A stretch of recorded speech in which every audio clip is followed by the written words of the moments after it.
Oh, I actually really like that. It has a little bit of an aftertaste. Yeah, it's a little. It's a little taste It's really of the fruity. sea. Yeah. It's a taste of the sea. It's very tropical. We're so stupid.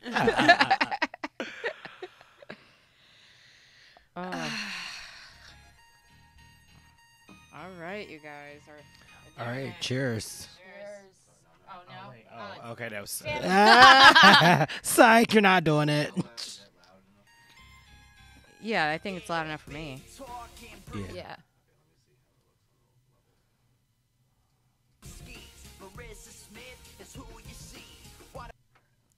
We blew our chairs load.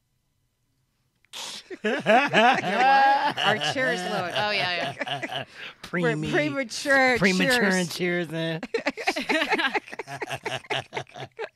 We're just so happy to be together.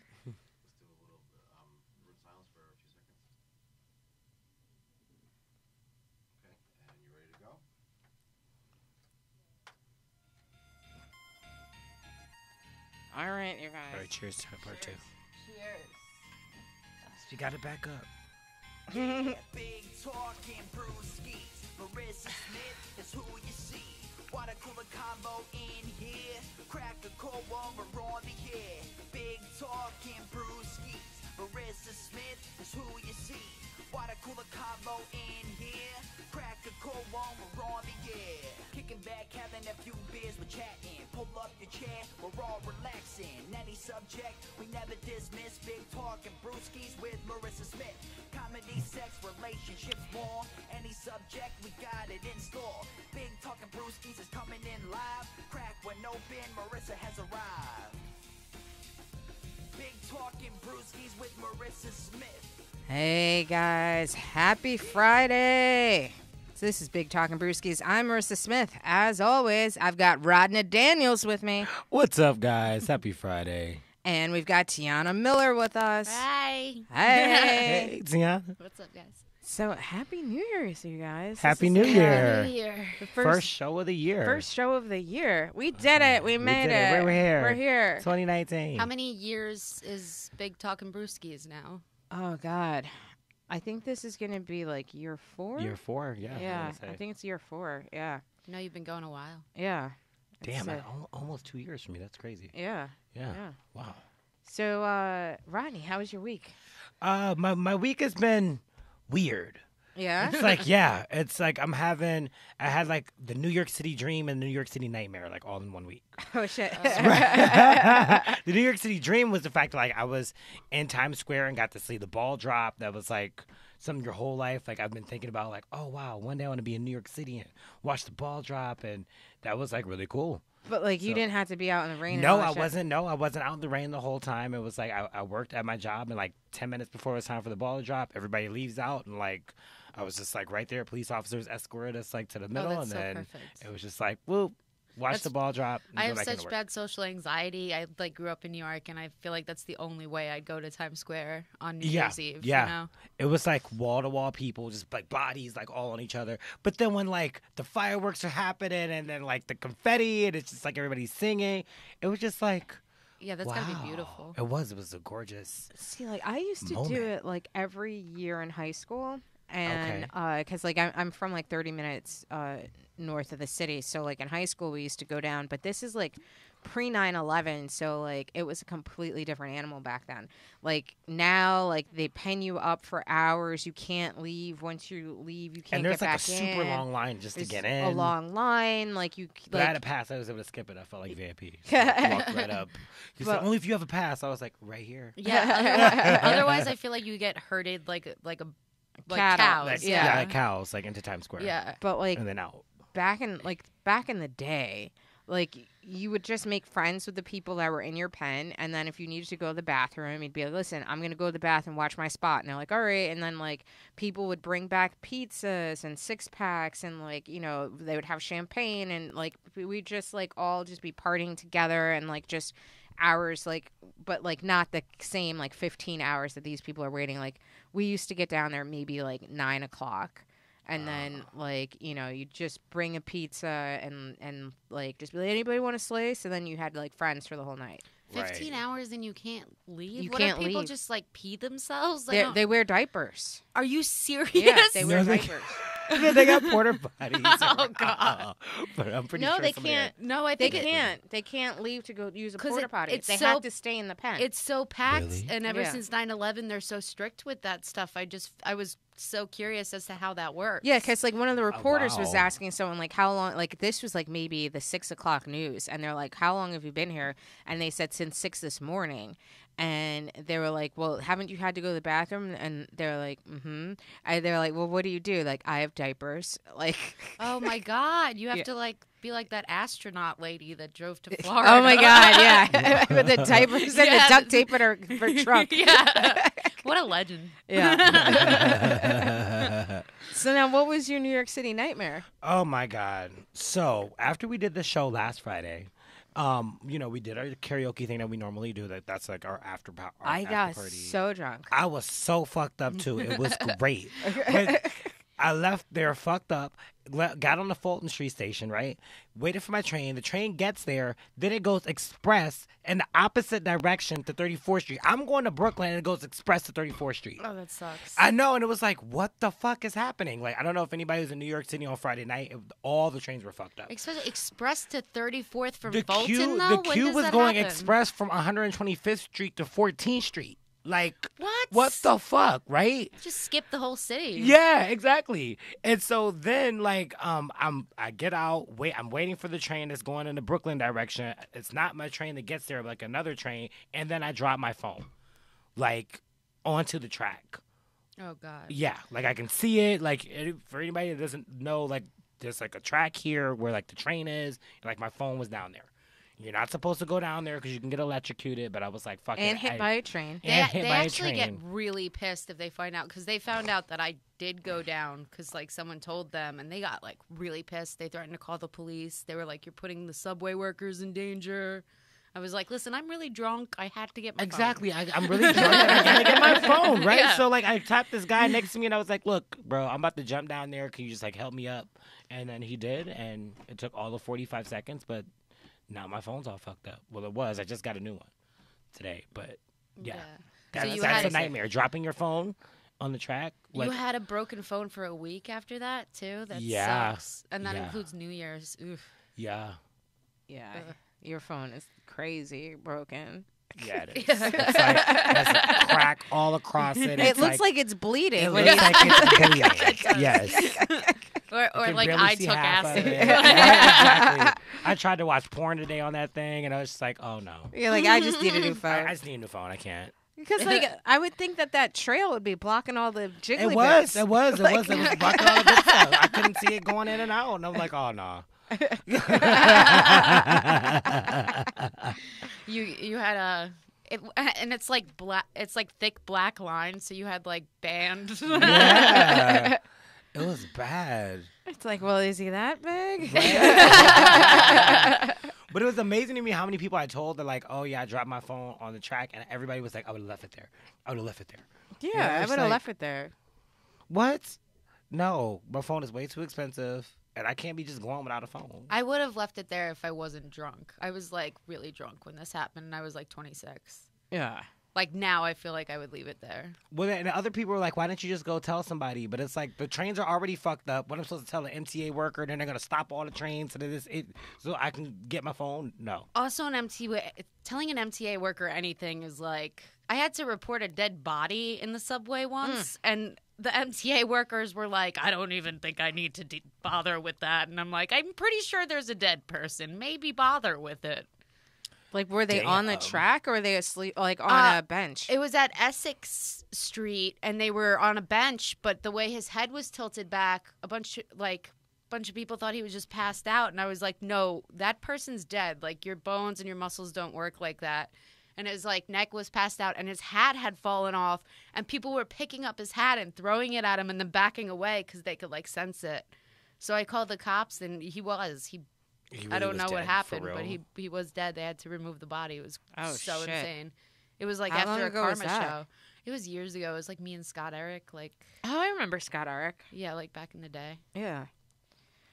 So now, how was your week, Tiana? Oh, it was really good. I'm really enjoying the single life a lot. Yeah. Yeah. Okay. I'm not like dating it. or anything. I just like enjoy Being running my by own yourself. life. Yeah. Yeah. I don't know if I'm gonna ever get into a relationship. At least not in like 10 years. I mean, you probably will, but it's just got to be like something that you're really into. Yeah, Yeah, and I because they have just to- happen out of nowhere. You don't be Yeah. expecting it. That's true. I'm kind of low-key in one now. Oh, really? Already? Yeah. It's not the same guy, right? Yeah, it was the same guy. I knew that guy would come back. Yeah. I just had like a gut feeling. I was like, oh, that guy's gay. It's just trying to figure it out right now. Yeah, he came back and hasn't left my house since. And you took him? Yeah, What was I did. what was like the guidelines? How did that happen? I mean, well, I just let him know, like, you can't be ghosting me. You can't be, like, blocking me on shit. Like, you have to act like a fucking human being. Yeah. And he's like, all right, I understand. Like, I'm sorry. I shouldn't have, but, like, But that was like he like ghosted you like 2 more times though. Yeah, that was, yeah. I mean, well, this is what happens when, the guys are coming out. He's, like, trying to, like, figure it out. I wish I could quit you. I wish I could quit you. I had a really weird thing. That girl that I cheated on my psycho ex with, she like blocked all of my best friends in comedy on Facebook. Like that seems really extreme. She's gonna block everyone? Why? I don't know. What kind of move is that? I'm trying to figure out. Did they know that you guys were dating? My friends? Yeah. Yeah, you know me. I can't keep a secret for shit. And I'm like, ooh, I have dirt to dish. I'm calling all of my friends, and we are going to Hooters right now. I'm Did- the same way, Tiana. Is she like a comic also? Yeah, Okay, so Well, like that's why. and I Probably. had just asked for space. I was like, I don't know if I can see you for a while because like obviously he has all my bank accounts, and I'm terrified right now, and I didn't want it to like bleed over to her. But I think she saw that as rejection, which sucks because it wasn't. but did she block you? Yeah, she went through. She blocked like Chewy. Like who blocks Chewy? Like Chewy plays the fence on all situations. Like, she's always like, "Oh, they did that to you. That's horrible." And then like texting them like, "I just got told that." Blah. Like, It's a little chewy. Yeah, I mean, to be honest, though, I feel like when you're dating a comic, your comic friends are like your worst friends. Like when you break up with a comic, because like your regular friends, if you break up with somebody, everybody knows, all right, like we're not talking to this person. But like comics are just like, well, what if I do a show with them? What if they can book me on something? And like I feel like that's just like that's where I feel like comics are just shitty friends, or just kind of like I also feel like a lot of people were vague booking about my situation, and that I shouldn't be seeing anyone. And that probably like hurt to a certain extent. I don't know. Wait, what do you mean by like vague booking? Well, you know how much the comedy scene loves drama? I'm guessing that it got out pretty quick because I went on several podcasts and like told everybody about the identity theft and everything. Right. So there was probably a lot of backhanded comments being made. That's possible. I mean, it's totally possible. But like, I know that I've dated, like, a few comics, and like, when we break up, it just ends up being like weird, and like everybody is still like, oh yeah, that's horrible, and then they're still like super tight with them. Yeah, because it's hard in the comedy scene because we all have to keep running into each other for like the rest. Forever. Yeah. But we've got Tim Warner with us. Hey, what's up? How you doing, Tim? Dude, it took forever to find this. Some guy yelled at me for no reason. It was so mean. Oh, you're supposed to go to the front desk. Did you check Oh, I it? did all that. And then I got and then- lost afterwards. Oh, when you came up here? Yeah, Oh, Yeah. okay. Yeah, sorry about that. that's all right. It Yeah, I happens. did just tell you like to come into the Chrysler room like you know what the hell that is. Oh, no, I got off at the wrong floor, and then Oh. some guy was like, get out of here. And I was like, that's unnecessary. And, and then I came up here, and then I was like, where's the Chrysler? And then the girl's like, it's the door in the back. man. There's Oh, like that is. there's a whole hallway of doors in the back. And so now I'm here. You're here. Yeah. So how has your week been? Sheesh, I don't know. I don't want to. I was gonna say long, but it's felt like time doesn't exist. It's been. I'm surprised it's only what, the 4th. Yeah. Yeah, seems longer. It feels at least like it should be the 8th. I agree. I agree. Sure, I'll take the Enough 8th. shit has happened, right? I don't know. Just yeah. It seems like the 8th. That's how my week's been. I don't know. I don't sleep. I do dishes. I watch other people do comedy. It sounds like you're interviewing like Travis Bickle from Taxi Driver. I go home. On my way home, I find every single way that I'm better than everyone I watched tonight. And then I write, and then I sleep for an hour, and I go do dishes, and that's pretty much it. How many dishes you got? It's a vegan restaurant. I don't work that hard.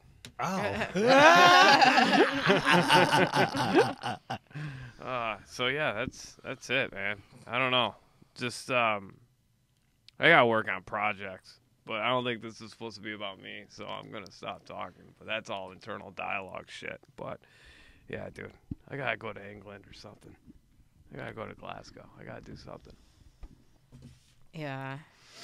If you could go anywhere in the world, where would you go? Oh, I don't know right now. That's a tough question, but I wanna dip my hands into across the seas. I want to see how they take me, cause I don't know. I don't think I'm gonna get into clubs doing what I'm doing, and that's fine and dandy. And I would like the exposure, and I think I don't know.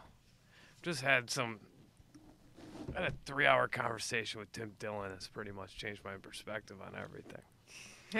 And every time I get depressed as shit, it's always because I'm trying to be a comedian instead of just being Tim Warner.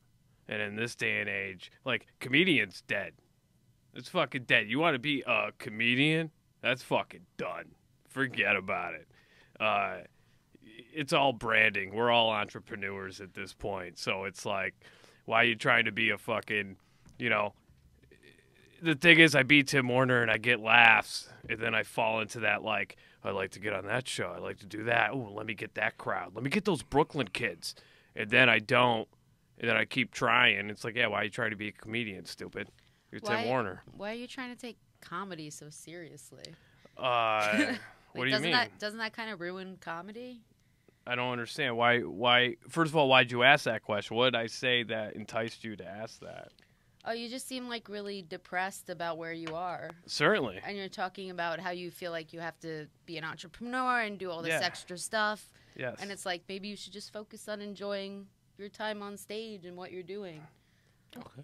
But if I'm not getting on stage, what is there to enjoy? I have to do things in order to get the opportunities to get on stage. Right, but I just don't. I'd say just go out and have fun, stop. I feel like everybody in comedy kind of looks at it like it's a game you got to maneuver. No, I think everyone's sitting around having fucking fun. And comedy is the only art form where you can get away with saying the darkest, most truest shit in the world. And if you can get them to laugh, it is more palatable and easier to take in. And I think the times we're living in, we as a society, a culture, as humans, as people, as evolution, need that now more than ever. There are no voices. There are only tweets. We grew up with at least some kind of rock stars, at least, that would fucking say something against the status quo and the hashtags and the mainstream. Now, it's just everyone just be fucking silly. And let's not worry about the mainstream. And no, I for some stupid reason, love my species. My bad. It's probably some fucking creditor.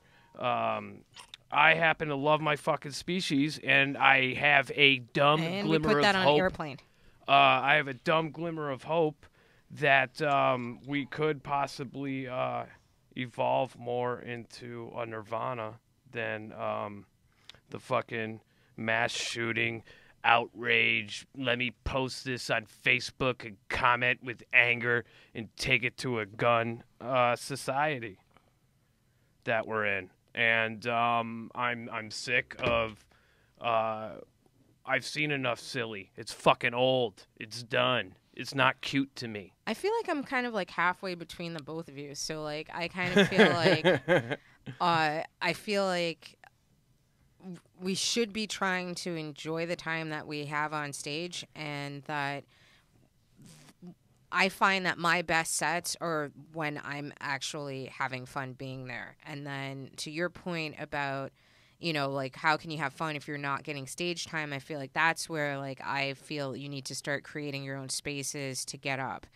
And so like that's kind of where I started producing shows and podcasts and things like that, because I felt like I wanted to get up more, but I also wanted to enjoy the time that I was getting up, because like a lot of times, you know, we'll do a show, but it sucks. Like, you know, like you hate everybody that's on the show. Mm-hmm. You hate the audience. You hate the producer. You hate the producer. Like you hate everything about it. And you're just in there for like 8 minutes trying to get your like 8-minute fix. And it's like the difference between eating White Castle and having prime rib. Like, you know, you can have 8 minutes of prime rib, or you can have 8 minutes of White Castle. It's still 8 minutes regardless. But like, then I was just kind of like trying to figure out like, okay, well, how can I create a space that I want to create in, and then expand that out to other people that they're going to want to create there, which makes us all want to be there. Right. And then as far as like, yeah, we're in a time where this is the time where we should be saying important shit. This isn't the time necessarily for, you know, like dick jokes or like, you know, like, oh, look at me, I'm such a slut jokes. Like I like that just drives me fucking bonkers. Like if we have a platform and we are able to speak to authority, and that's like the foundation of where stand-up comedy comes from, is the court jester that was the only person that was able to speak to the king. They were able to say what the people wanted to say and couldn't, because they would get their heads chopped off, but the court jester could say that stuff, and the people were like, yeah, you know, so this is how we feel, but we can't say it. And I think that these are the times that we need to kind of go back to the basics and kind of stand up and not be like the whole, well, you know, people just are tired of hearing politics right now, and people just want to have fun right now. Like, yeah, they do, but you can still make them have fun while you're saying something important. I think, to be fair, too, like, that wasn't at all what I'm saying. You know, my comedy, it's all about, like, SSI and how screwed up healthcare is. What I was more saying is, like, I guess more just from my perspective, I just got out of a situation where I really couldn't do a lot of comedy for a long time. So I'm more just about, like, appreciating whatever time I do get, and whoever does book me, and whatever I do get to do, just being like, I'm so thankful that I have these opportunities right now, instead of just constantly looking at what I could be getting. Yeah. Like, I was more what I was saying. No, I totally agree. Yeah. I mean, Yeah. fight So I feel power, like I'm like- man. Yeah. No, I feel like I'm like Marissa between both of you guys, I because you just do think- have to brand yourself and like do all this stuff, and people Yeah. think that it's like, oh, it's so easy. You're a comedian. Tell me a joke. No, it's not that fucking. But easy. but in a way though, I'm not. You know, you put me on bills, I'm gonna be that Sesame Street song. I'm gonna be the one that looks like it doesn't fucking belong here. And which is fine. That's fine. But there has to be and there has to be another road other than, say, comedy clubs and alt rooms. Why don't you And try I would making love to memes? do, and what I want to do is a bunch of things today. So hopefully in 6 months, every day I am having stage time, and then I am having the fun, and I am, quote unquote, not necessarily changing the world, but finding enough drunk degenerates to fluff my ego enough to think I am. You know, that's all. That's all. Because there's no, I don't care what anyone else is doing. Let everyone get all the fucking success they want. I'm just, I'm in the back nine of my life. I've had a great time up till now. There's been moments here and there, but overall, I got a great story. And I'm not guaranteed even the last 9 holes. It might be 4, could be 6. It could be a golf off. I don't know what they call overtime in golf, but maybe sudden death or something. You know, I don't know. Oh, no pun intended. But like, you know what I mean? So think they call it I'm very boring. much at least looking at the point of at least maybe getting a half hour recorded in some way, so it'll be in existence in some form or another. You know, and maybe it'll get big after I'm dead or whatever. But these are the roads I need to be stomping instead of sitting around and trying to win over some 26-year-old that fucking produces a show. Yeah, You know, I understand. I should do my September 10th bit, the way that I want, and if people walk out, they walk out, and I don't know. I think a lot of that's lost, and I think New York being in that cloud, there's such an emphasis on all of that, like being that somewhat robotic comedian of these laughs per minute and and crushing hitting in a these certain amount of mics a night. And Yeah. I don't Yeah, do mics and- at all. Like I hate mics. Like I find them to just I might do maybe 2 or 3 a year if I'm just happen to be like wasting time in between something, and every single time I do it, I say to myself like, why am I doing this shit? Because it's like a verbal circle jerk, and then it just makes me angry. Like I spend the whole time just like sitting there listening to people's bullshit that I'm just like, I feel like at some point these mics just become like sadistic. It's just kind of like, I remember one of my like earliest mics. It might have been the first or second mic I ever did, and it was back when Boston Comedy Club, when that was open. Yeah. And it was like, if you won the mic, then you got to do like a Friday or Saturday show there.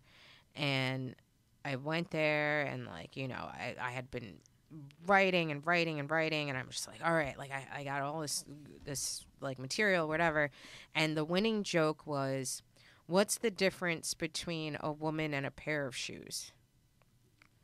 I don't even want to ask what. Right. Shoe has soles? Shoes have soles. That was my joke. Was it? Yeah. Was that you? Yeah. You motherfucker. Yeah. Wow. Yeah, you know the difference between women and shoes? Yeah. Oh Shoes my have God. soles. You ruined me for years, you fuck. I'm that's just hilarious. I'm like, oh my God. I'm like, I hate fucking mics. I hate this fucking joke. And like, it killed. And I'm just like, oh, because like the prom queen didn't want to take you to prom. Like, none of us have a soul, you shit. You gotta be No, I think it was because she gave me HPV and didn't tell me, but that's where that joke kind of originated from. Oh shit. Yeah.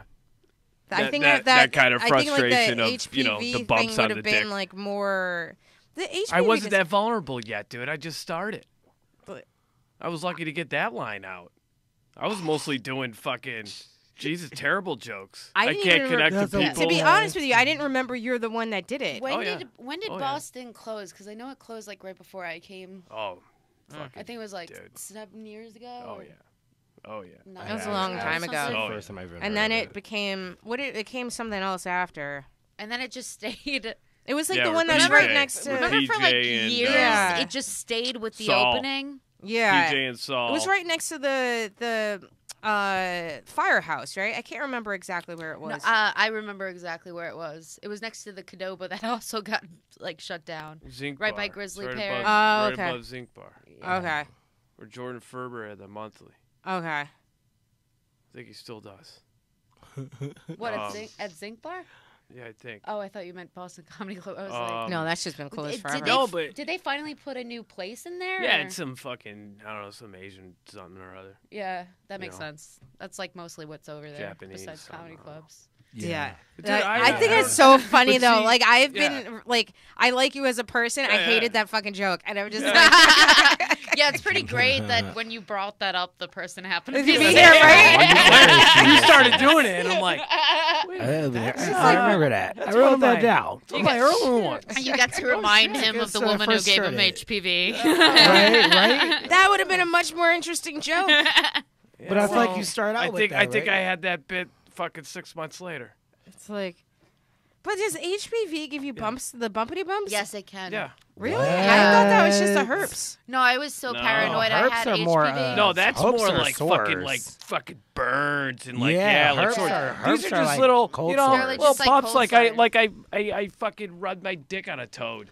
I was so You know, Oh, made a but wish. is that Ew. genital warts? A though? toad. HPV, Yeah. HPV really Kind of. isn't a big deal, but I was so freaked out when I thought I might have it because if you have MS, it eliminates like most of the treatments you can go on. So I Ah. was like, oh man, this is gonna really fucking suck for me. Like, but I think for normal people, like, does it pop up a lot? Is it really? I that didn't big know of a that it problem? had like a physical manifestation. I Yeah. thought it was just kind of like a virus that you just keep dormant in It your actually body. rarely shows up on men. You must Yeah. be really lucky, Tim. That's what the doctor told me. Oh Damn. God, that's awful. I had the best strand that you could have.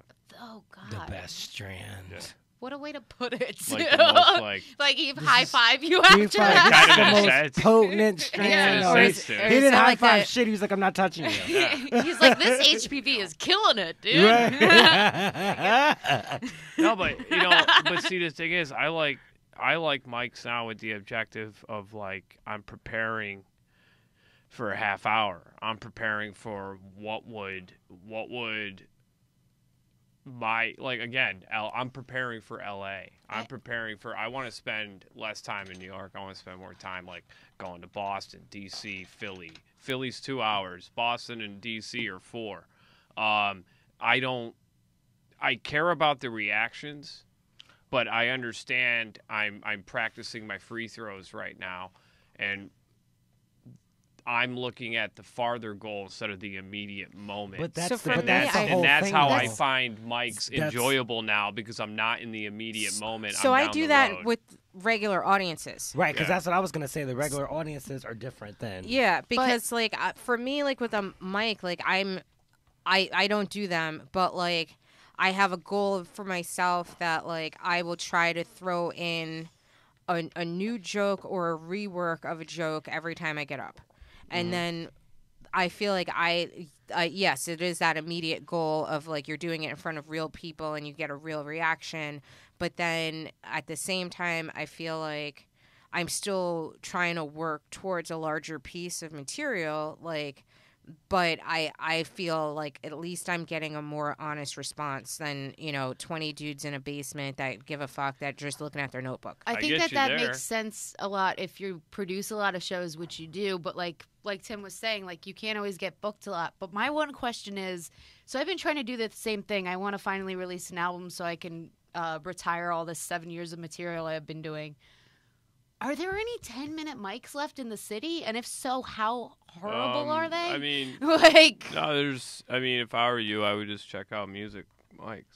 Music yeah, that's what I mix. usually do. And they do, they do 7 or so forth, and then a lot of them will have feature stuff where you can get, 10 to 15 minutes, as Yeah. like a feature performer. That's what I usually do, but I kind of wanted to like run some of the longer books by comics. Yeah. But I guess I would just ask my friends, like, can you listen to this and tell me if, I need to. Yeah, clean I it just, up or- like but the thing is, like me, I'm writing stuff where I'm trying to quiet, I guess the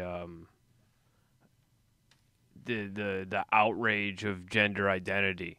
I'm trying to show, especially a generation that isn't old enough to not only never forget September 11th, but they're too young to even remember, to remind them of the story of 9/11, to maybe even kind of attack and show some of the flaws of the Me Too movement. I can't just experiment with that in front of an audience. Like, I have to kind of make sure I'm putting my points together well as being funny. And sometimes it's like, oh shit, if I opened with that part, of that in front of a crowd. That would have looked horrible. Thank God I learned that here at the mic. Yeah. And I'll put that after I make I don't bits. know that's that the I- part. I'm- But that's I'm the part just that not you going don't. up just That's the part that you don't know, though, is how well it would work in front of a real audience because you're doing it at a mic with a bunch of other comedians. But what you so do- they understand that joke on a comedic level. But- But it's not like a regular person Yeah, that they're doesn't not- write jokes. Yeah. But right. it's- But it's- I need it together for me. Yeah, we're talking about like you start at the mic and then you move it to an audience and then you Yeah. try it on the audience. Like, But because I definitely do that with like ordering my jokes and Yeah. like. just in case they want to start commenting, I like to put my piece together in a mental chronological order for myself that makes the most sense to the point I'm making with a bunch of dick jokes fluffed in between, you know. And I think if I go up unprepared, and let's say something, you know, a woman starts getting mad at Oh, some I of never my go up points I'm unprepared making. though. I don't know how there's some comedians that don't have like this. They could just get up like Yamanika. I feel like she doesn't have like any script or anything. She just gets up there and just does it. I can't do that.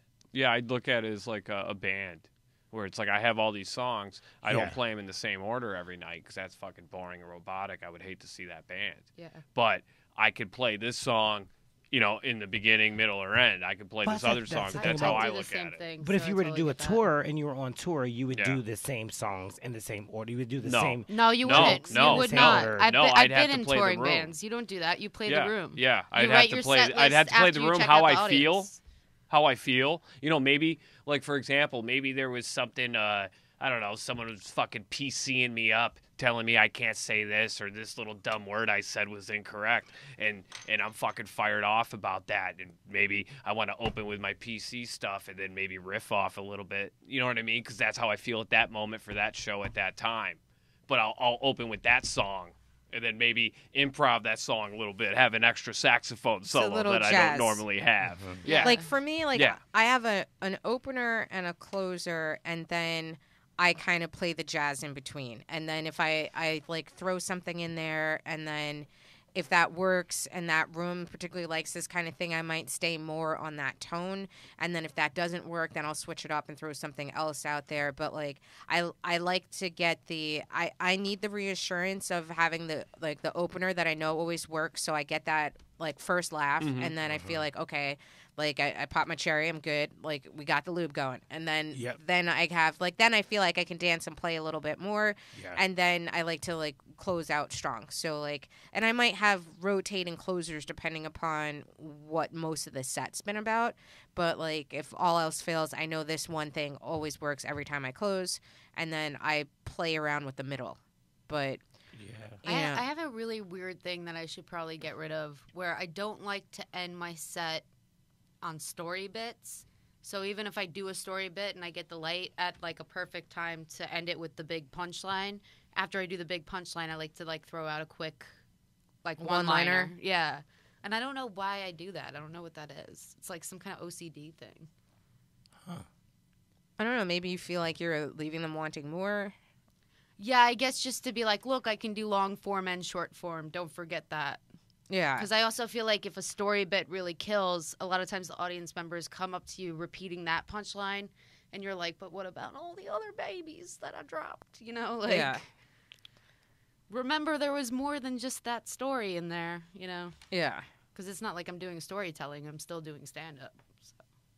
I have very few one-liners. I know. Yeah. Yeah, I'm like I definitely prefer more of a long story form. Yeah. Storyteller. What is long form to you, though? Like, how many minutes? I mean, I'd say like a minute and up. Yeah. Yeah. I agree with that. Yeah, I think that's like more of a long form. Like like the only like kind of like one liner that I feel like, and I very rarely ever use it, but if I feel like a room is like not paying attention, I just start doing like 1 0 1 0 0 0 1. Yeah, 1, I love when you do that. 1 1. That was just an orgasm in binary code. And like then I just feel like, because they're just like, then they're like, what the fuck? And then I feel like then they start paying attention again. But like I only do that if I feel like the You're room is losing- completely shit and you're like no losing one's it. paying attention. Oh, that actually puts into perspective, like, maybe why I'm doing it. like to keep their attention or something. I don't Yeah. Because it's like I only do like if I know. only It is do like a it's one. like a shoot from the hip type of thing. Like, wait, quick one, you know? Yeah, it's just like oh they're not paying attention. Let me Yeah. throw one out there. You know, I mean, make it's sure like I a have flare. It's Yeah. Yeah, yeah, right. but I don't know. It's all. I don't think there's a right or wrong way to do it. Mm-mm. I think yeah, you know you're right. It's a delicate dance. because like if you Everybody's thought different. about like maybe like what 12, 15 years ago, like you would have thought like Dane Cook was the king of comedy. Like, No, I wouldn't. Like, but you know what I mean? But like No, he I was totally like know. but he was just like the first one to really harness social media. But like And also harness act outs. or steal act outs. Yeah, yeah. Whatever you call it. I remember like really early on, my friends got me tickets to see Dane Cook at Madison Square Garden, and I'm sitting there and I'm watching it, and like the whole thing, I'm like, oh, I saw that on Chappelle. I saw that on Chappelle. I saw that on Chappelle. Like it was just like I'm like, okay, like how do you? I don't know. Right? How do you? That's crazy that you're watching other people's shit and then deciding to do it. Yeah, and I was actually like, I at would- first I was just like, oh, cool, they got me tickets to see like Dane Cook, and then I'm sitting there and I'm like, what the fuck? I have a great story about that. So I quote unquote inspired this guy that my friend dated to do comedy. And it like sucked because he was an MS researcher and he quit to do comedy. And he stole my first 10 minutes that I had on YouTube, like word for word, and just made it about him. And he posted the video, and it was like getting all these compliments, and like he stole my brain damage joke about like having MS, and I was like, "This is some backward shit, man. Can you please just quit and go back to like trying to cure the MS and not That's stealing exactly jokes?" why. When I first started doing comedy, I started talking to comedians like you that've been in the game for a long time, and they all said, "Don't put your stuff on YouTube. Yeah, Do not put it on YouTube because people will steal it." I 100% recommend not putting it on YouTube. Yeah, and That's people right now will ask me, "Yeah, okay, can I watch it on YouTube?" No, because he's, to be fair, he's in Australia, but it's still like. but still, those that's are exactly what yeah. I'm saying. Is like somebody in Texas can just like watch that shit on YouTube and then start doing mics in Texas using your material. Yep. And we're the exact crowd that they look for, New York comics. Yeah, exactly. And that's who adds you, right? At like 3 in the morning, like Jimmy stand up whatever from Idaho. From Idaho. Yeah. I That's their- stopped like adding new people on Facebook. I stopped accepting a lot of friend requests. I have like 700 pending friend requests, Yeah, which is not a brag because they're all like creepy I've got like old dudes or like horses. Like, yeah. Because before it used to be like, oh, like in the beginning I'd accept everybody. Then it was just like, oh, if I saw that I had like 10 or more friends in common, then I figured you're a comic. Now it's like if I haven't actually physically met you, like, no, dude, I'm not doing also it. the weird thing No, if with someone else could do your joke, then it's not a good joke. I It's don't not a good joke. I don't think so. You just Nah. insulted my entire 10 minutes, first of all. Second of all, that's not true because if no one in the room knows you, they can just steal your entire life story if they're like a boring person, you know, if they've never been through trauma or they've never had anything happen to them. Like all they did was like their parents paid for school and then they went into being a doctor because they were like, you have to be a doctor. We're all rich. It's very whatever. easy to watch somebody set over and over again and then Memorize the get cadence. up there and memorize Yeah. the cadence of what they're doing and get up there and do it. Very early on, Yeah, I had think a- eventually it gets exposed. Yeah, it did get exposed. You know, pretty I quick. mean, there's it gets Especially exposed. because I when don't he know. started writing his own material, Whether you're Dennis It doesn't. Leary, Tell your story, Marissa. dude, Yeah. whether you're Dennis It Leary doesn't. or whatever. Listen to what she's about to tell you. So like very early on, I had had a bit stolen from from me from like a very big comic, and like I didn't know that he had stolen the joke from me, but like basically my original joke was about how I went over to my friend's house. She just got married, and and that I went over there. Her husband went to the bathroom, and she was like, "Oh, like, do you need help?" And he's just like, I might, like, if I'm not out in like 2 minutes, then come give me help. And I was just like, oh yeah, like, what are you doing? And then she was just like, oh, like, he hangs long. And I'm just like, what are you talking about? She's like, oh, his balls, they hang in the toilet. And so that I'm just like, so what are you gonna do? She's like, I'm gonna hold his balls. And so she went, and she literally is telling me about, I'm like, well, why are you holding his balls? And she's like, we just got married, we've got these new sheets, like, he's gonna have his shitty balls all over my bed. And so then, like, but this was like actually happened to me. And I'm telling the story, and then I'm just like, oh, you know something? Like, all these E. coli outbreaks, they're not really about, like, spinach. They're not about fucking lettuce. It's about, like, you got a bad batch of balls, and you just don't want to tell your doctor when you start going to the doctor. And, like, oh, like, you know, you have all the symptoms of E. coli. What did you eat? Jason? No, you're going to say fucking spinach. So this bigger comic, what he did was he took the story and he was just like, you know, I'm getting older. As I'm getting older, like, my balls, they're like, you know, they're hanging low, and when I take a shit, they're in the toilet bowl, and they're dancing around with this fucking shit. And so, you know, then when I go and, you know, some girl's going down on me, I'm giving her fucking E. coli balls, which was what I had E. coli balls in my original bit. So my friend called me up and like, oh, you know, like, you stole so-and-so's joke. I'm like, what the fuck are you talking about? I didn't steal that joke. Like, Tina literally had this conversation with me, and you're like, oh no, it's on Comedy Central. And I'm just like, what? And so then I'm like, what the fuck? And, like, he was in the green room, like, when I told this bit, like, and I'm telling, this is like my third or fourth show ever. And I'm just like, what the fuck? And so I just didn't tell the bit for years. I did not tell the bit. And then I'm just proud like, of you for telling, you still tell it now. Though. Now I took it back. You took but it back. Like, you know, it's just like, but nobody's gonna believe that, like, he stole this bit from me. He's like, and if you recorded it and put it on YouTube, it would have been up before his Comedy Central, and then you could have been like, "Hey, look at I did this before." Actually, this is before, like, this is back when we got our tapes on VHS, but like, you know, but I did have it on tape. But like, this is like we didn't even get it on like fucking DVDs back then, but it was just like crazy. But then it's like, at that point, what do you really do if you see somebody that's way bigger than you doing a Comedy Central special, Netflix special?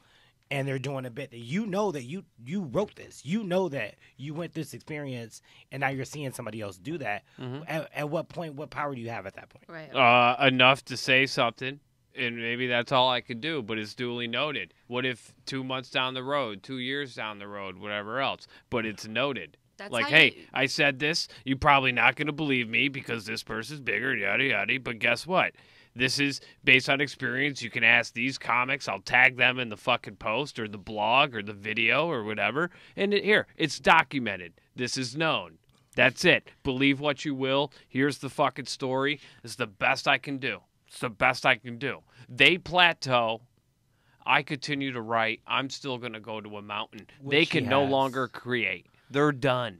So it's documented. That's it. I'm not going to attack them. They're already hurt enough. They're fucking stealing bits. There's Right, something that's gotta on the be inside. so sick. Yeah. For you to, like, Yeah. There's got to be like, something going you're a on sick the person. inside, some insecurity. So it's like me fucking on them isn't gonna. They're already hurt enough as it is. I They f- just maybe not be I aware. feel like my story was easier than Marissa's too, because this was when that comic just started out. Like, now he's like doing material about being like a cis dude or whatever. Like, he's like doing his own thing now. And I feel like when a lot of comics start out, they end up kind of copying the style of a comic that they want to become. But or that's why like. specifically I try not to watch other people's stuff. yeah, Yeah. I try specifically, people are like, oh yeah, you seen so and I'm like, no. Yeah, I still Because don't do that. I don't want to get influenced, even if, like, just by watching it, you're getting influenced Yeah. by, like, how they're doing their stuff. Yeah. Yeah, I don't watch a lot of stand-up for that reason, too. yeah. Even if I'm on a show, And if also it's because I have to watch it when I go out and perform. yeah, You know, it just gets grating. So by the time I get home, I'm like, I just want to listen to music. yeah. But we should take a quick break. You guys are more than welcome to stay if you need to go, whatever you want to do. And this has been Big Talking Brewskis. We will be right back.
Pop that toast lager. I'm gonna pop it.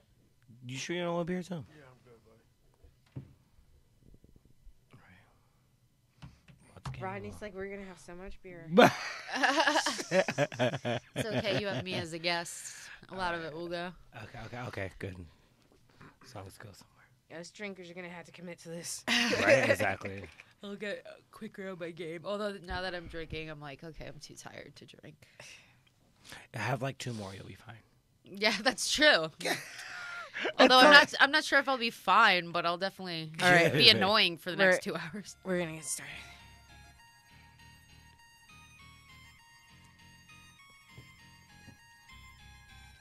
Yeah, big talking Brewskis. Marissa Smith is who you see. Water cooler combo in here. Crack a cold one, we're on the air. Big talking Brewskis. Marissa Smith is who you see. Water cooler combo in here. Crack a cold one, we're on the air. Kicking back, having a few beers, we're chatting. Pull up your chair, we're all relaxing. Any subject, we never dismiss. Big talking Brewskis with Marissa Smith. Comedy, sex, relationships, more. Any subject, we got it in store. Big talking Brewskis is coming in live. Crack one open, Marissa has arrived. Big talking Brewskis with Marissa Smith. Yeah. Hey guys, happy Friday. This is Big Talkin' Brewskis. I'm Marissa Smith. We are back. As always, I've got Rodney Daniels with me. What's up, guys? Happy Friday. I've got Tim Warner with me. Humans. And I've got Tiana Miller. Hey, what's up? So, hey guys, how you doing? Oh, we got Elise just walked in the building. We've got Elise. Elise Edwards has walked into the building. Is there like a chair Where's for her? There's that's not our right- chair or right there. We can. Here, you can use my chair. Yeah. Musical It's a chairs in the lot studio. Everything's so much easier if you just use the chair I provided. Musical chairs in the studio. Yeah, there you go. So, Right, I could do this. Wait. Why didn't you just Oh, I'm move? in front of the Look, camera, there's though. Oh, one no, right no, there. There's yeah. one right there. Wait, you wait. can just go back and I just just pull the moved that chair over over to there. where you were. Musical chairs in the studio. We're doing it, you guys. We are doing it. Would you like a beer? Yes, sir, I would. Okay, so we've got toasted lager and we have a sour sasson. Oh, what are you drinking, Mommy? If you guys need a I'm sponsor. drinking the sour and I'm about to switch to the toasted. If you like lime, like it's very tart and It like is very very tart like and limey. If you want just like basic lager stuff, then I'd go with the toasted. I'm gonna go with the. I'm gonna try the sour situation. There you go. Get that do sour that. situation. Let's get that. How are you doing? How you doing, Rodney? I'm good, love. Oh How my are God, you? thank Marissa. I'm so good. I'm Happy New great. Year. Happy New Year. Happy New Year. You can say that all month, by the way. I'm saying Can it you? Like, all if- fucking year. All month. Right. We made it All through year. 2018. We made it through Hello. the fucking dumpster fire that was. Yeah. We did. 2018 was real shitty. It was. It was real shitty. It was something. Yeah. I feel like Yeah. everyone I talk to is like 2018 sucks. It was horrible. It was sucks like so bad. bad. I almost feel bad for like the people who got married in it. I was gonna say I don't feel like it was that bad for me. I feel like 2017 was worse. The Yeah, marriage 2017 was debacle. worse. Oh. Yeah. Yeah. For me, personally. I don't know. But anyways, I'm looking forward to 2019. It's a lot of good things happening. I'm bringing positive energy into the air. Okay. Do that. Oh god. Okay. We're going to bring positive energy into the air. Exactly. 2020 will be here before we know it. I might be allergic to that, so just See, stay over I there. feel bad for 2019. It's gonna be like the fucking like. It's the It's countdown. a rebound. It's the no, no, it's the to countdown to 2020. Yeah, it's the Jan Brady of fucking years. Like it's just sitting around like, why is everyone just talking about 2020? 2020, 2020. Yeah, we get to climb out of this shithole. What about me? I'm still here. Do you think we're going to have like a 2020 Y2K? I hope so. Because That I was feel hilarious. like Y2K, like everybody freaked out because we're just like computers can't even go to 2000, and like now it's like, do we know? Like, Oh no, that was because It was so serious too. and everybody Yeah. thought, like, literally everyone thought that at the stroke of midnight, The all the world was- computers were gonna shut down and everybody was gonna like lose all their money. Like, yeah, World's coming to an end. it's 2000, the dark ages begin. But like Yeah. if we didn't think the computers were set to like 2000, I mean, what's set to fucking 2020? Oh no, we were supposed to talk about this last week. 2020 is when the aliens are gonna land. Oh, dope! I can't wait to chill with them. Oh, they Did already you guys here. hear about that? I know exactly. Did you hear They about what already happened here. last week? That transformer that exploded in Midtown, I but did. nobody saw the explosion. But like everybody has videos of like The blue the, lights. the blue lights in the Yeah, air. that shit was in changing Astoria, I color. thought. Yeah, exactly. It was supposed to be in Astoria, but like, why are all the films like? No, in I Manhattan? feel like anyone who was here for Hurricane Sandy believes that though, because we saw all the Transformers going down when Hurricane Sandy was happening, and it looked exactly like that. The blue. No, I'm kidding. It was aliens. It was definitely aliens. Well, I was like, really? This is how I feel, how like reverse it is. desensitized we are by living in New York. I had just come back from the holidays in the DC area, and I saw my entire kitchen lit up without any lights on inside. Okay, it was lit, from blue light coming through the window, and it was like completely illuminated. And I didn't even bother to look outside. I just assumed that my super had gone like full Clark Griswold with the Christmas lights in the courtyard, and I hadn't even fucking noticed when I walked in Oh, because I was just like, shit. like Whatever. road weary and Yeah. whatever. And then my sister texted me like 20 minutes later. She's like, "Are you okay? A transformer blew up in Queens," and I was like, "Yo, fuck!" I was about to just go to bed. Yeah. Actually, Right, Yeah, right. Your sister knows how much you fuck with Transformers. my apartment still has like 1910, like 1920s wiring. Okay, there's like spider wires like going through my. I don't have an overhead light in my room. I'm still paying for that shit. I'm surprised it wasn't my fucking apartment that blew up. Oh, that was your I apartment. know. So I was like, whatever. I don't know. Yeah. It could be aliens. It could be a transformer. But like the thing that I thought was so weird is that no one has video of the sound of the actual explosion of Because the explosions transformer. have sounds. Yeah. And I mean, you no, know, no one's got footage of the first plane into a tower. I mean, you don't know when something's going to happen, and then it just happens. You don't necessarily have your gear ready to film. but that's You heard because number 2 though. But Helen that's Hunt wait, does. but that's Number because 2. it was 2001. Everybody didn't have cell phones as much as cameras they on do with it. cameras like how they do.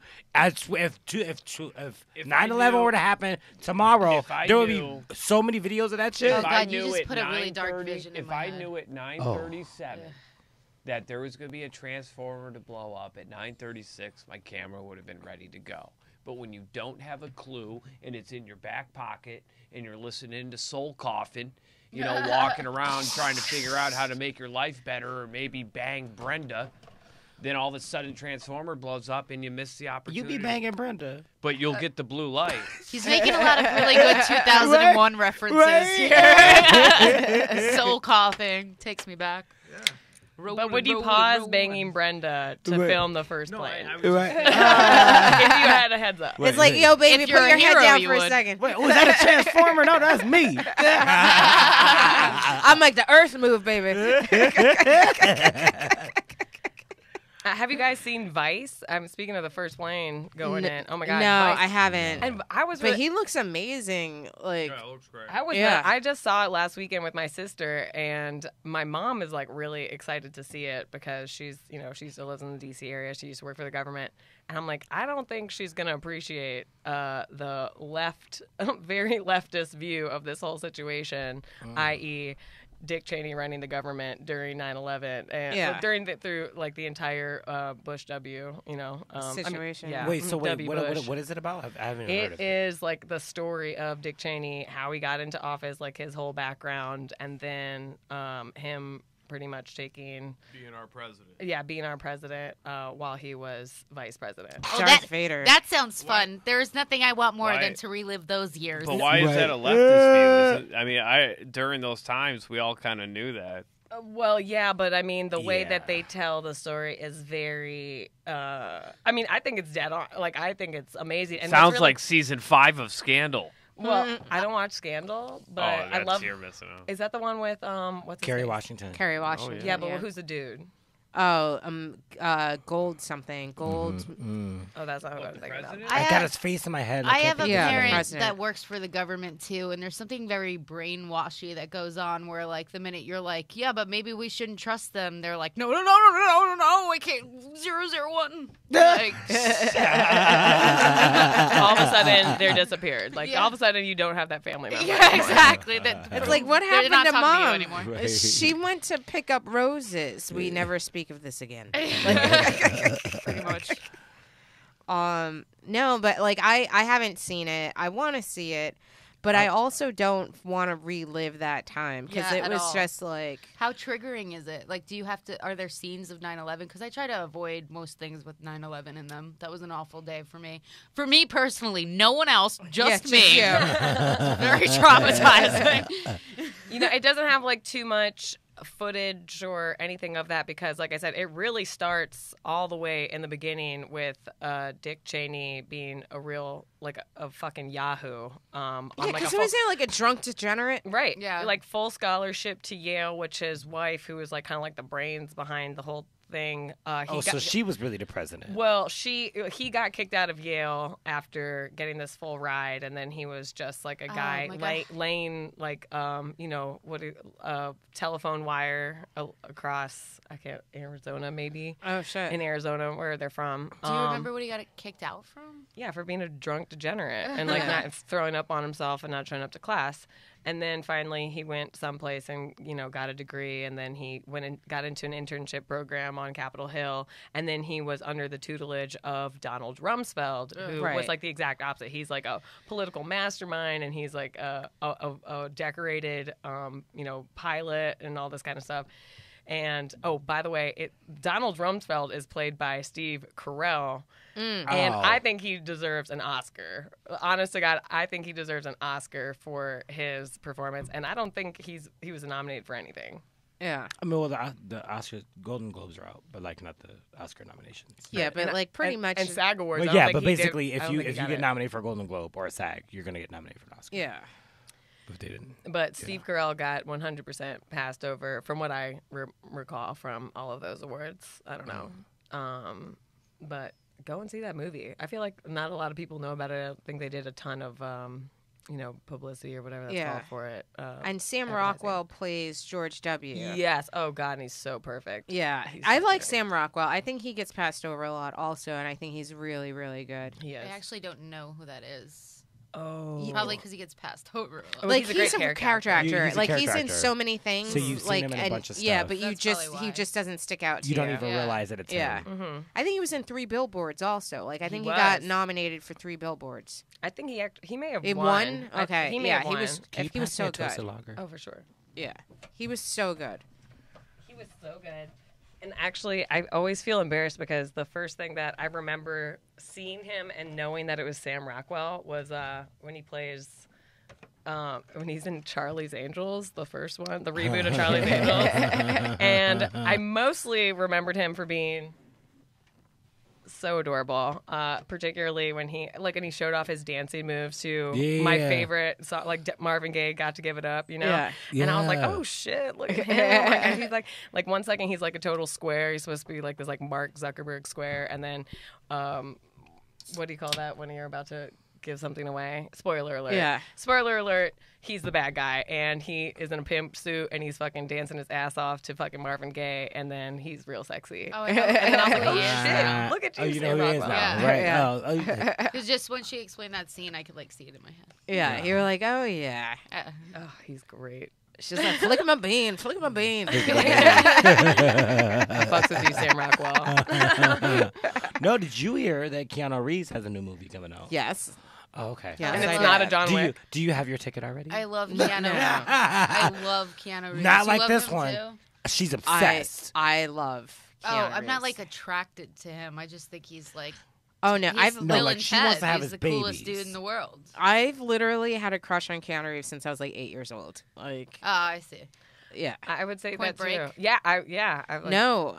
the first time I ever saw Keanu Reeves was a little movie called Babes in Toyland with a very young Drew Barrymore, and he was probably about like 15, 16 in it, and Drew Barrymore might have been like 7 or 8. And like I saw it, and I was just like, "Who is he?" God, you know what's a great movie he was in as a teenager? I think it's called Down by the River. It's like this really disturbing story that's a true story. It's about a bunch of high school kids who, one of them kills someone and they keep the body and start like showing everybody in high school like, Isn't yeah. Crispin Glover in that? Yes. Yes. It's an amazing cast. Yes. It's an I saw amazing that. little like baby cast of like huge Yeah, stars. yeah, Yeah. totally. River's Edge. I think it's River's called. Edge, yes, Yeah. yes. It's Oh, a wow. River's Edge. It's such a good movie though. It is really So good. He did like all of like the after school specials in like the 90s. Yeah, he was the dark, brooding, like, but kind of stupid, like, Yeah. dude, man. I want to know the person who decided to cast him as the bastard brother in Much Ado About Nothing when Kenneth Branagh did. Yeah. Much Ado About Nothing. Oh, I remember Yeah. And they made that. Denzel Washington the prince. Yeah. And then like Yeah. Keanu's like his the bastard brother. Yeah. Don John. He was. I mean, when people who've never seen that movie, they're like, Keanu did Shakespeare? I know. And Yeah. I'm like, Yeah. Yes. That's yes, he did. literally what was just going through Yeah. my mind. I was like, how did that even work? What? Yeah. And also, like, is that on Netflix? Can I go watch it please right do. now? Yeah. And actually, Michael Keaton is like the best Dogberry in Oh, all I love time. Michael Yeah. Keaton. So because great. I love Michael Keaton. Batman too. Returns is like one of my all-time favorite movies. Oh, yeah, it was so good. Oh, Catwoman. So So cool. Yeah, Michelle Pfeiffer, right? Yeah. Yeah.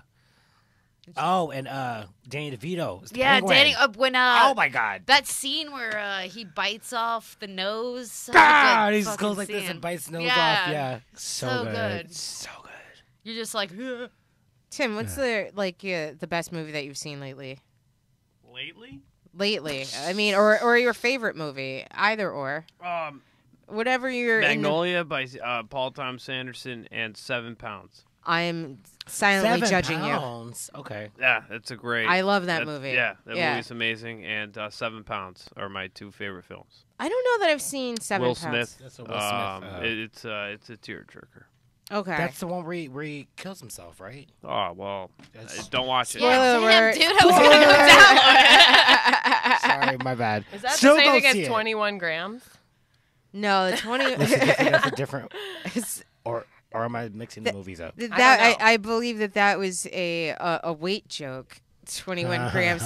No, I literally in my mind when someone says like movie with 21 grams was a Coke movie, and was Penelope Cruz in That's it? what I would assume. Yeah. Yeah. The minute you guys said 21 grams in my head, I was like, this got to do with Coke, man. And then I was also like, all right, you're being a little too Keanu right now. No, I unless I'm confusing 21 grams with Blow, which is Yeah, I think possible. you are. that Blow is the one with Penelope Blow's a great Cruz movie. and But I know 21 grams is totally a Coke movie. I don't think I don't I thought think it it was is. had to do with like the weight that like disappears when you die, like from your mass. yeah, Is it? Yeah. Elisa's right. But I didn't see either movie. I saw Blow. I didn't see 21 grams. Who hasn't seen Blow? I know. Yeah. You should, like you a should go watch classic. Blow. Yeah. It's It's fantastic. Definitely. it's very important. Yeah. It'll make you That's, like Johnny Depp again for like That 90 and Willy minutes. Wonka. Right?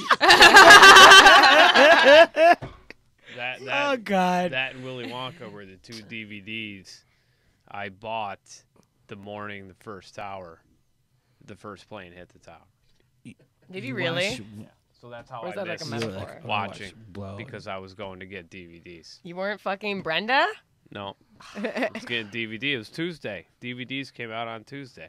but he was listening to Oh, I Golfing. remember And that. I always got Tuesdays DVDs off. did used to come Yeah. out on Tuesdays. And, I always got Tuesdays Remember that? off. It was just like Tuesday was Yeah. like movie day. All the fresh movies came out Oh on my- like the DVDs You came guys out. just made me realize why I have a personal joke about Tuesdays being a holiday, and I could never figure out where the fuck that came That's from. because Tuesdays used to be DVD day. I just know Like, that it's all been the like new a running DVDs joke used to since come I was out. 13, so that makes sense. Albums. And too. yeah, Albums used to drop albums, on exactly. Tuesdays. All the albums would come out on Tuesdays, too. Oh my god! We I just aged. discovered We just so aged the much whole about me. fucking room. That's I was thinking I'll about age voting. myself. Like I used to manage Blockbuster, so like that day, I was in a manager's meeting for Blockbuster, and we were talking about like what new releases were coming and what was renting or whatever. And then the director of operations comes in the room, and she's like, "Does anybody know anyone that works in the World Trade Center?" And I'm just like, But what a nice My- way to put it. and I'm Because like, they're probably dead. and I'm like saying to myself, I have an aunt that like goes to that train station, and then she's like, "Come outside with me," Yeah. and I was like the first person in our group to find out, and then I was just like, "Why? What's happening?" And then she's like, "Well, dear," and then she just pointed me to a room with a television, and then I just see flames and smoke, and I'm like, and then the second plane hit, and I'm just like, we're under attack. Like They very oddly wheeled the TV into my classroom so we could watch it. I was That's exactly what happened I to was me. a freshman in high school, and I remember all right, we were in high school when it happened. I was a fucking adult with fucking health insurance. but Fine. if it I was a senior. if it makes you feel any better, my art teacher ran out of the room screaming and crying because her son worked there, who ended up being dead.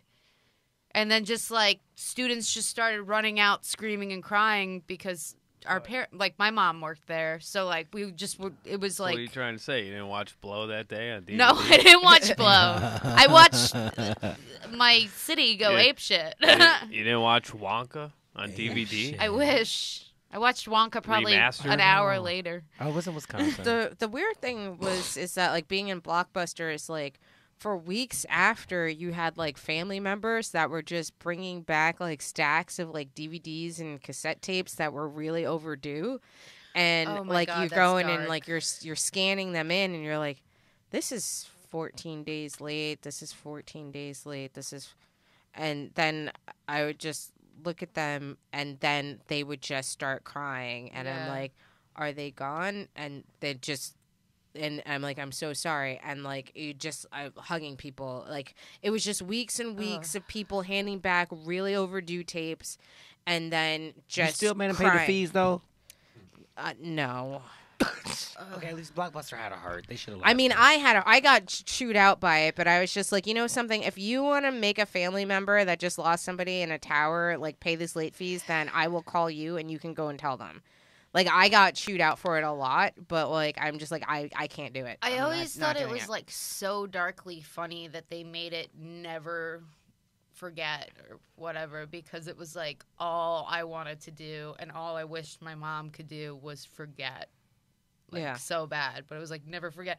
And then me and my friends made it a holiday where we would get together every year on 9/11, and we would kind of just make fun of it, because I remember all of a sudden, like right after 9/11, all these tourists would come into the city and like almost have like a parade, like, and it just felt like oddly like you were celebrating, although I Did know you, that's not what it is. Did you walk by it on the way here? What? Did you walk by it on the way here? The World Trade Center? You know, the... Ground Zero? yeah. Probably. Oh, they got a No, nice... you would like, know. it looks like a You would theme know. park No. now. You haven't looked at it. Fucking awesome. I purposely avoid. Welcome to WTC, all spray painted. Dude, like a every theme time park. one of my friends Fucking checks hilarious. into that place, I'm like, how do you go there? Why would you go there? Like, what are you going to buy a T-shirt? Like, no, I you actually- Well, make no, a wish, and- put a penny in the well. I do have to say that the Wells. memorial is actually very beautiful. It has all the names of every single person that passed away in the towers at the exact tower. It's just it was really done Yeah. But the beautiful. I mean, entrance, I the think entrance looks like fucking Six Flags, dude. I'm sure it's important. It's just not something I feel like I can emotionally tackle. I Like, accidentally got off of the train in the Opulus, and I couldn't get myself out of it, and I was having like a minor panic attack because I'm just like, fuck, I'm in World Trade right now. Like, what if today's the day? Like this, like, and I like, and you can't get out of it. It's just like a I do have maze. to say there is an eerie feeling that there's already they rebuilt a whole nother one. Yeah. Like they're not gonna attack that one. Yeah, that shit's gonna also, be down the way in the 30 years. skyline looks, like the skyline was such a marker for me because I grew up, like it just looks so like jarring. It's like, oh, it's been replaced. Certainly, you couldn't make the 1987 King Kong anymore. Also, like, I remember my mom would constantly be like, "Oh, nothing's gonna happen. Nothing's gonna happen to the World Trade Center. There's been so many threats, and even because there was a car bomb that went off in I think in the 98. basement, and then like, yeah. 1993. Yeah. Yeah, so 1993. she was like Yeah. dead set on nothing could ever take down the World Trade Center, so it's like safe that I work next to it. And then that happened, and I was like, "Mom, you lied." You Yeah. I was like, I'm from 7 miles outside the district line, so we're like under 6 miles away from the Pentagon, and I was in 10th grade. And we didn't know what was happening in New York, but then people slowly started to get taken out of the room for, to be like, your parent is probably dead, like kind of situation.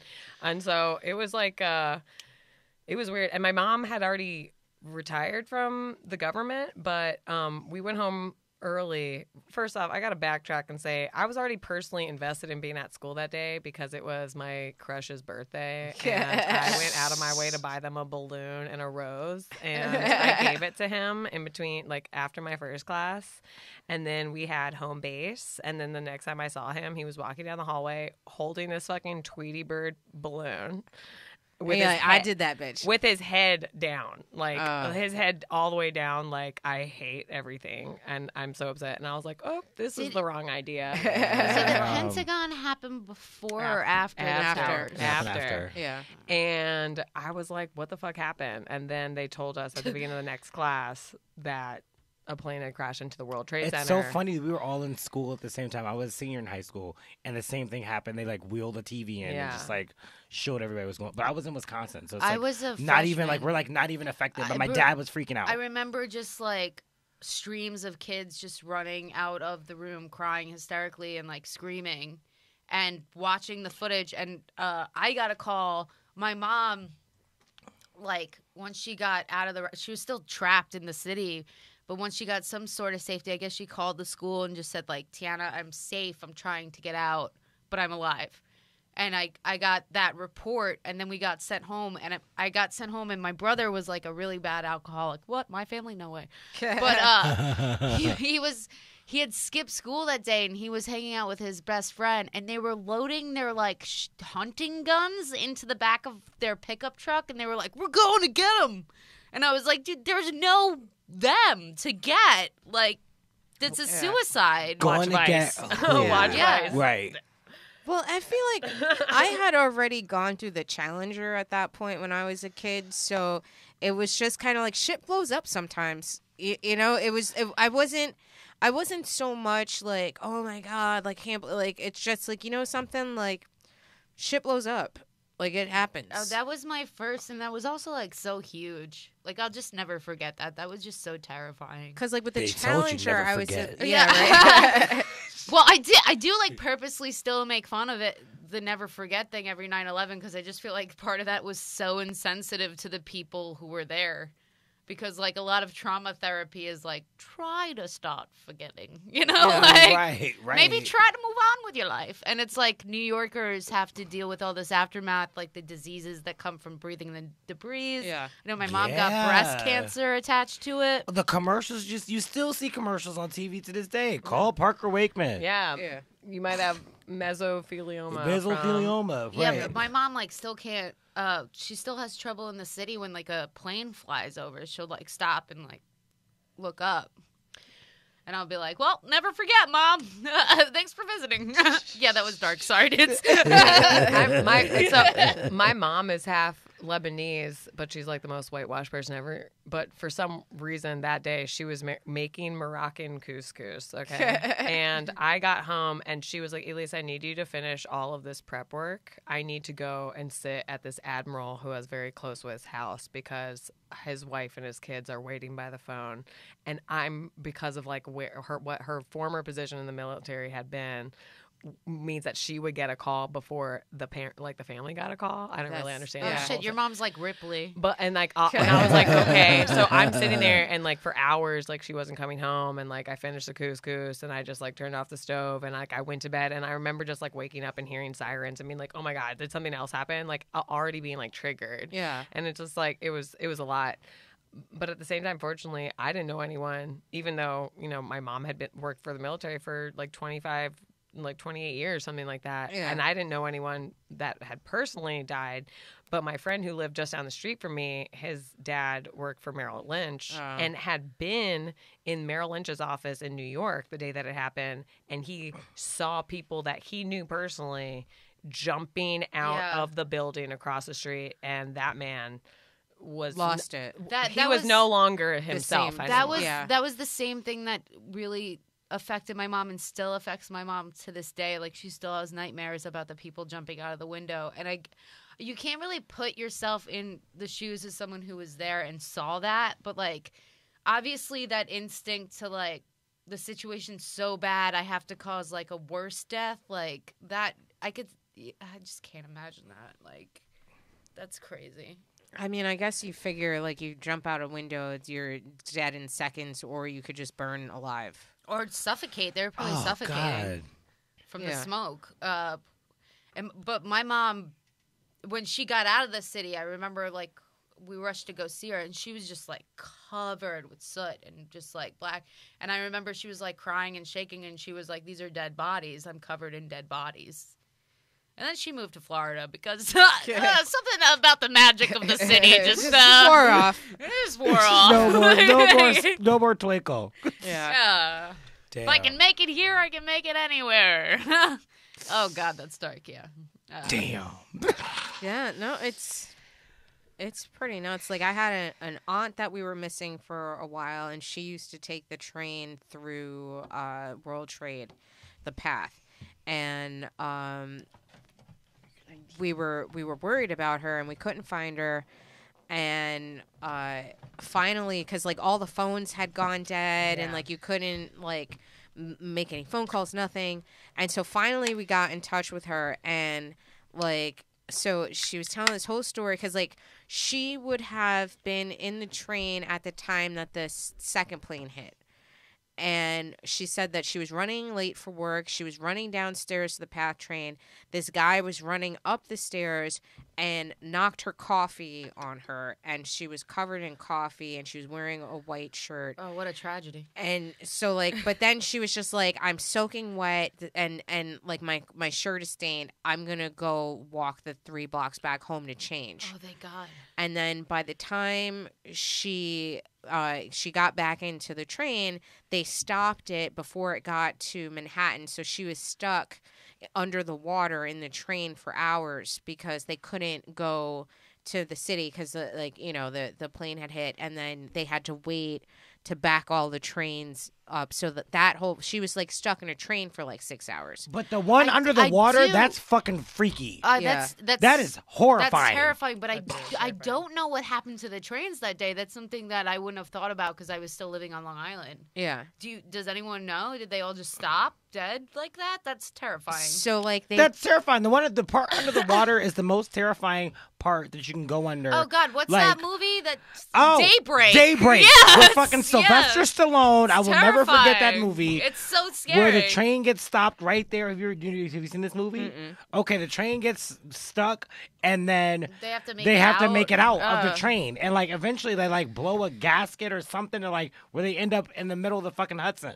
Yeah, it's no. awful. Floating. It's, like, see it. terrifying. Like, it bursts, like, you see it, like, bursts, like, through, like, but it's no. Because also you don't know where you are stopped in the tunnel. You don't Yeah. know, like, am I under the ocean or am I approaching Manhattan? Like, just so. You guys are freaking me out. Because basically what she Well, said I'm on my was... 4th beer right now. I'm like, we had to talk about 9/11 today? All right, let's do it. Sorry. But, Talking like, about yeah, disease. no, because, like, they went and they, once the first plane hit, they stopped letting trains go into World Trade.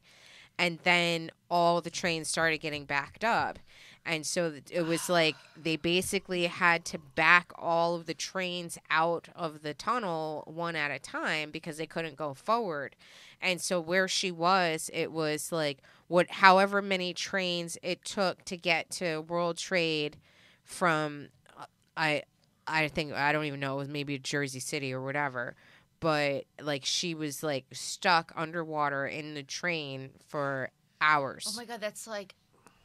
I would- millions of Like an pounds actual of nightmare. pressure On above top you. of you, Yeah. I would have freaked out. I can't even Yeah. take take the train home from this after this. I'm just gonna be Yeah. like, No, I mean, I'm going to Hooters, but I'm still gonna Yeah. be like, will I make it to the boobs? nah, that's crazy, man. You're gonna be so upset if you see Vice. When you see Vice, you're gonna be upset. I'm gonna purposely probably avoid that. I try to think, avoid like, you should- everything with 9/11 in it at this point because I still really haven't dealt with or fathomed it. And I think the reason why is mainly because there's such a dichotomy between the way all of life and society in America was before 9/11 Yes. as compared to the way it is after. It's so crazy So it's like I can't even unpack all of that. Like how because it's completely it's completely different. I'm really kind of. Before there was yeah. like Jewel was big and Shania Twain, and we just Remember went to how McDonald's. easy it was to go to the airport like fucking 10 minutes before your flight and you could be running through the airport and just get to your flight? No. I remember very vividly what we were learning and focused on in IB government was we weren't talking about a wall between us and Mexico. We were talking about like free trade with President Vicente Fox, okay? And then like the next day it was like, nope, wall, Back trade, it up. back it up, Fuck all this- everybody. fuck all this shit. Yeah, exactly. It was like really crazy. But when you see Vice, I'm telling you, go see Vice because you are going. It has it's very small in time how much September 11th is covered. But it's in a way, it's like everything leads up to. Do they treat it? Let me ask you. The reason why I avoid 9/11 so much is because everybody treats it like this huge domestic tragedy. How could this happen to us? And I personally feel like we have a lot of responsibility. I feel like it was a political maneuver. He pretty much. I mean, if you really want like the full on whatever, he like breaks a fourth wall, and he's like, if this was your end goal, which of these threats against the United States would you have allowed to happen, Right. in order to do X, Y, and That's Z? what I completely believe. So and watch it makes me it so pissed. because it is like, it will make you.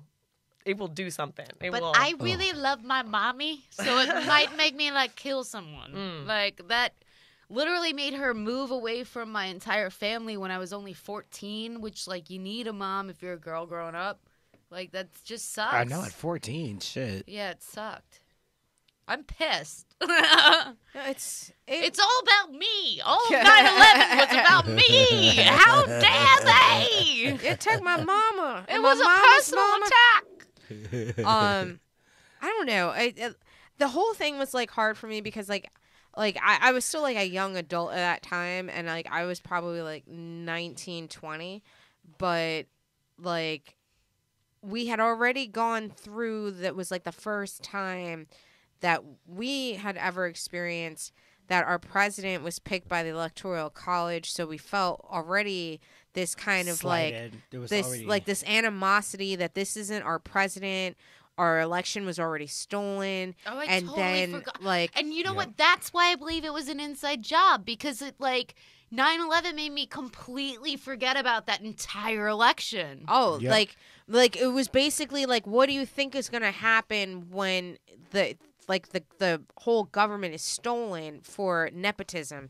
It's like, oh, my daddy was the president, so now I'm going to be the president. And then it Yep. was just kind of like, you know, like Al Gore should have fought more. We were completely against like the Supreme Court because the Supreme Court ruled in Bush's favor. And so like it was this whole Dude, and I can't tell you how much emotional it pisses me thing. off. And so like now I feel like this shit's happening again, but now it's with Nazis, and you're just like, you know, like every single time, like it just kind of it dulls the edges, and you become numb to it and numb to it and numb to it, and it's just kind of like, you know, like It really vexes me out because the same brother that went to pack all of his guns and go get the terrorists is like constantly yelling at me like, Jenna, you have to respect your leaders. George Bush paints portraits of veterans and gives it to them. Portraits of veterans' dogs and gives it to them. Look at this article. And it's like, dude, you want to get the bad guy, that's the bad guy. Just stop voting for them. Well, I mean, like they even address how Jeb was the one that was being groomed to run for president, Right? And Oh they introduced George W. as the guy who had too much to drink at this very political party, Yeah. And then it's like, what's his face? Dick Cheney is ultimately in retirement, in his house in Virginia, far away from the world of politics, and he's getting a call to potentially be asked to run as his running mate. And then his wife is like, "Oh, with Jeb?" And he's like, "No, with W." And it's kind of like question mark. He was boring and a blank slate enough that they could just impose this image onto him. I don't know what happened to Jeb that made it all fall to shit he got for in him. trouble Yeah, he in did his fraternity, didn't he? Yeah, we don't know what the fuck happened. He married a Mexican girl, and they were not ready to have half Mexican first children in the White House. That is basically what it was. And then, or he couldn't get voted out of Florida having half Mexican children and then running for the White House. And then the father called those kids my dark grandkids. Stop it. He did. He used to call them my dark grandkids. You know what? Yes. These are my grandkids, and those are the dark ones. He literally said To that. act surprised, He literally though, said these are that. the people who blame all violence on heavy metal. I can completely and rap music. buy that. Yeah, or any marginalized art form. It was just basically George W. was the kind of guy that people wanted to have a drink with. Well, he was, and actually Sam Rockwell does a very great job at portraying literally that. what my father and my brother said, and they had in my house they had a poster that said George W. Bush. And me and my friends would ride by and egg my house, and then I'd be like, "Who did this to us? This is terrible." Because it just really pissed me off, the fact that I felt like they plucked every string to get this masculine hatred out of my dad and my brother. That was why are you so angry at the wrong people when you're helping propagate this entire government takeover that's really happening right before our eyes? I think if anything, anyone should go. I mean, I feel like I'm getting paid by Vice right now, but by the way, I'm not. And by the way, it started a lot of conversation. Okay, but Yeah, like a Brad Pitt, I know that Plan B, his production company, was one of the people to help get this thing made. Which thank you, Brad Pitt. And then I know that and thanks Brad Pitt just for being Brad Pitt. And there's a couple other people that got this thing made, but they really address this thing from all sides, including the government with the max money, using the best focus groups, you know what I'm saying, to get into the psyche, of the American people, to be how can we sell these people on a war on terror? What do you mean you don't know what a war on terror is? Is it better if we identify it with a person, with a country? You know what I'm saying? It is really addressing it, not just from 1950s Dick Cheney, but it's really great to know his origin story. Yeah, but it takes it all the way through the X-Men of terror. And they even some people really criticized it because they were like, you know what, this is kind of almost making a joke or using very unconventional, directorial styles in storytelling to get people into the fact that this is a very they have a rave, they'll cut to from something that is really square ass Capitol Hill to a rave scene, and it's just because most people rather be doing this, and you see some girl just rolling her ass off. And that was then fucking know how the fuck that a hanging I'm Chad dictated the fucking fate of the Western world. Which was I'm Jab. sorry, but I want to think see this movie now. I think that I is wanna see very the movie. on point as someone who grew up in the New York Because- aftermath. hello? Because what we did is we September got into 10th, drugs. 1999. And I remember, what was I'm you sorry, doing? You was at I a gotta rave. say this because I lost all of my friends to heroin OD that I grew up with.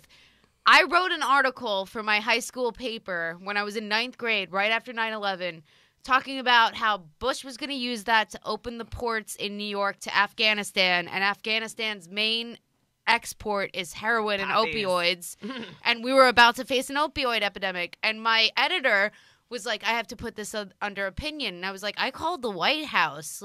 I really backed up all of my... And she was like, I have to put it under opinion. It doesn't work. and then I quit the paper. But of course, 2 years later, my friends are dropping like flies because there's just like opioids everywhere. But oil too. Oil and opioids. Well, the Bushes were the oil people. Hello. Dick Cheney is the oil person. Like beyond, I would say beyond the Bushes, beyond any kind of like. Really? Oh yeah. Yeah, his entire background is in oil, isn't it? Well, no, at a certain point, it was investment / consulting / ownership. But we're still over in the huge... same. Look at Tillerson. I mean, he's an oil man. It's like we're still. Yeah. we That's who didn't learn. Like we didn't learn fucking anything. No, we and that's didn't. like the most frustrating part. Is And that like the reason why we didn't is because that's where all of the money is. And Right. like that's so hard to tackle because you can learn and see what's going on, but if the person who's paying for your food says something, you're going to go with that person. But you got to follow where they got their money from. Right. Right. How they got their money. You got to look at the source. follow the Go money. above. Yeah, you yeah, always Saudi origins. Arabia. That's where they got their money. And that is really like in terms of like a paradigm shift of like, okay, this is like the truth that's been fed to Yes, us, and then paradigm shift. yes, I think that is really, we are starting to, if you want to be I don't want to say the word woke, I think it's like over, but Learned. yeah, learn it or just aware, like you have to consider the source, and you have to really follow the origin of what it is that you believe, what it is that you believe to be true. And, like following the money is a really great way to start. Follow the money. Even follow to like where the money stopped being money anymore. Right, Or exactly. Stop being, When did started the being money start favors. becoming land? Well- When did the money start becoming like there's a reason to call it offshore real assets? estate, okay? Yeah. Because it's only real deal Holyfield situation. I mean, Yeah. everyone needs a place to stay, a place to live. But Right, like, and it's get like off a a- gold standard, getting off of, you know what I'm saying? Like, what does the Federal Reserve do? Like, like round That would two. be like a really interesting thing. Like, what if our money was all backed in land? Oh, that happened at one point in time. In the beginning of colonization. They did a lot of land tickets where they would write like 3 Ooh, yeah, acres you're right, or you're right, you're whatever. right. I know this because That's right. Red Dead Redemption brought me back to history. That's kind of where 40 acres and a mule is. That's where that comes from. 'cause yeah, it was so gonna they get would all- they would use But land. it never happened. I Which know. was always really I'm still mad about it. always really fascinating to me because also like how do you necessarily, before something like a legal system is formed, how do you necessarily like mark Enforce off it? boundaries and be like, this is mine, I can sell it to you? Right. Like there's a couple of really great books I read about the Wild Wild West back in the days, and they all talk about this and how crazy it was. There were no real laws, so people were making deals that weren't really like they had no like actual called basis. speculation. Yeah. Speculating. Speculation. There you go. But we're gonna. I'm sorry to wrap that. I had to cut you guys short, but like we have to wrap this up. And before we go, just tell everyone where can they find you on social media, what projects and gigs you're working on. I'm gonna start with you, Tiana. I am Tiana the Goblin. It's Tiana with one N on Instagram and Twitter. I do most of the things I do under the moniker Unnecessary Robots right now. If you could please follow my meme page. It's like very on board with what we were just talking about. Unnecessary Robots. And yeah, I guess that's pretty much it. And Hard Times, I always plug them. They rock. Check them out. Elise Edwards. Hey, yes, I'm Elise Edwards. You can find me at Elise Anamkara on Twitter and Instagram, or you can just hashtag Elise Edwards. That is Elise, Elise. Okay, not with a Y, people. You can, please check out my podcast. It's Astrology and Comedy. It's Orbits Podcast. It's available on iTunes, Laughable, all the things. We just released our episode with Hannah Boone. And I'm going to be at QED on microdosing. I'm going to be at the pitch, the pit. Yeah, I'm hosting and I'm doing spots all month. Super action comedy at the pit. So check that out. Yay. Super action comedy. Yeah. Elise Edwards. Tim Warner. Everything's IamTimWarner.com. Fuck yeah. Everything. Okay. Tim Warner. Rodney Daniels. I will be hosting Fashionably Funny at the Broadway Comedy Club next Friday, September 11th. 18th. 18. So, boy, Jared, come on. And you can always catch me here at Big Talk and Brewskis every Friday. All my handles are writing down on everything: Instagram, Facebook, Twitter. Hit me up. Marissa Smith. You can find me on Twitter at Marissa Smith, Facebook, Marissa Smith. Check out all of my shows at Fashionably Funny. My Instagram is Fashionably Funny NYC. Check out my other podcast, Blame Storming. And if you like the shows, please rate and review us on Instagram, iTunes, all of the shit. I will be at Broadway Comedy Club on the 18th for Fashionably Funny, and we have a special edition that night. We've got Richie Redding is recording his half hour there, and it's going to be an extra fun show. Take care of yourselves, take care of each other, and remember, on the first day of being in office, a congresswoman told the public that she was going to impeach the motherfucker. Have a good night. Bye. Yeah.